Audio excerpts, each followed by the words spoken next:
इंदौर की विजयनगर पुलिस ने विदेशी मुद्रा में निवेश के नाम पर ठगी करने वाली एक अंतर्राष्ट्रीय एडवाइजरी कंपनी पर कार्रवाई करते हुए 2 आरोपियों को हिरासत में लिया है। कंपनी अब तक कई लोगों से करोड़ों की ठगी कर चुकी है। फिलहाल आरोपियों से पूछताछ जारी है, जिसमें कई बड़े खुलासे होने की उम्मीद है।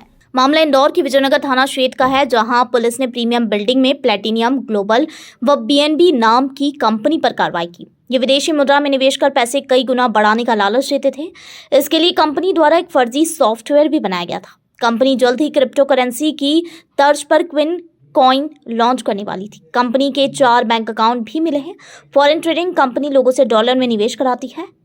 मौके से पुलिस अनिल पिता सुदर्शन निवासी महालक्ष्मी नगर व उसके साथ ही हरदीप पिता जीएस सलूने को गिरफ्तार किया है। वहीं कंपनी का सर्वर जो कि विदेश से ऑपरेट किया जा रहा था, पुलिस अब सर्वर ऑपरेट करने वालों को पकड़ने के लिए टीम बनाकर रवाना करने वाली है। वहीं पकड़े गए दोनों आरोपियों से पुलिस द्वारा पूछताछ की जा रही है। बता दें कि मुख्य आरोपी अतुल बिष्ट की क्विन कॉइन को फर्जी सर्वर के माध्यम से पूरे देश में संचालित करने की प्लानिंग थी। फिलहाल पुलिस के पास बड़ी संख्या में ठगी का शिकार हुए लोग पहुंचे, जिसके आधार पर पुलिस आगे की कार्रवाई में जुटी है।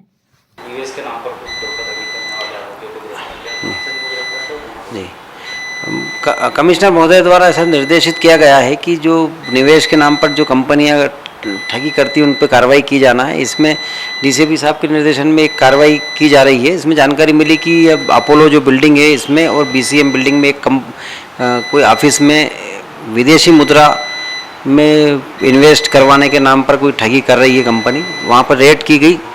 2 लोगों को जब उसमें अरेस्ट किया गया, उनसे पूछताछ की गई, उनके पास लैपटॉप मोबाइल वगैरह मिले, उनकी जांच की गई। उसमें कुछ ऐप पाए गए जिसमें क्रिप्टो और डॉलर में इन्वेस्ट करवाने के नाम पर काफ़ी चीज़ें पाई गई थी। जब उनसे हिकमत अमली से पूछताछ की गई दोनों से, तो उनने बताया कि इसमें वर्ल्ड ट्रेड के जो प्लेटफॉर्म पे हैं उसमें फर्जी सर्वर बनाया गया है और उस फर्जी सर्वर में अकाउंट जो डाला गया है वो एक जो इनका मुख्य संयोजक है उसके पर्सनल है और उसमें फर्जी लोगों के अकाउंट डलवाकर उनमें पैसे डलवाए जाते हैं।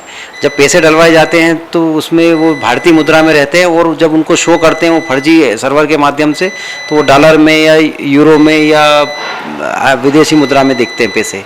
और फिर उसमें इंडेक्स के माध्यम से इस प्रकार दिखाया जाता है कि वो डॉलर में या विदेशी मुद्रा में इन्वेस्ट हो रहा है और इन्वेस्टमेंट में उनको इतना लाभ हो रहा है। जब तक ग्राहक को पता चलता है कि हाँ हमको लाभ होता रहता, देखता रहता, जब वो पैसा वापस लेने की प्रयास करते हैं तो उसमें सर्वर तो चूँकि वो खुद ही हैंडल करते हैं, उनका खुद फर्जी रहता है, तो उसमें वो दिखा देते हैं कि मिस्टेक हो गई और ये नहीं है। और फिर वो बाद में वो सर्वर जब ज़्यादा क्लाइंट हो जाते हैं और ज़्यादा ठगी कर लेते हैं तो वो सर्वर बंद करके दूसरा सर्वर बना के चालू कर देते हैं। इस प्रकार अभी 2 सर्वरों के बारे में जानकारी मिली है और 1 अकाउंट की जानकारी मिली है, जिसे 1 अकाउंट में अकाउंट की जानकारी 4 की मिली है, पर 1 अकाउंट का हमने अभी जब जो डिटेल देखी तो उसमें लगभग 20 करोड़ का 1 साल के अंदर में ही उनका ट्रांजैक्शन पाया गया है। अभी पूरे इस प्रकरण में जांच की जा रही है और जांच के बाद ही अभी और भी पता चलेगा। इसमें 2 आरोपी को गिरफ्तार किया गया है। एक अनिल बिष्ट है और एक हरदीप करके 2 को अभी अरेस्ट किया है। अन्य आरोपियों की अभी तलाश की जा रही है।